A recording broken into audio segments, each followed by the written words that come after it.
काहीही त्रास होत नाही. राम पुन्हा तुम्ही करून पाहिला का? राम राम राम म्हटलं की जीवात्म्याचे दोष जे आहेत ते बाहेर निघून जातात आणि मग म्हटलं की तोंड मिटल्यात असं पुन्हा वापस एंट्री नाही.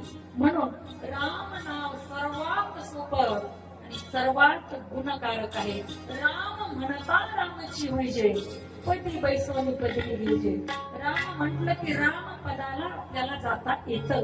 म्हणून राम हा शब्द अत्यंत सोपा आहे आणि तो आपण पुन्हा पुन्हा उच्चारला पाहिजे. म्हणून एकदा सुंदर भजन करूया प्रभू रामचंद्राचं. श्री राम राम जय जय राम, श्री राम जय राम जय जय राम, श्री राम राम जय जय राम, राम जय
Thank you.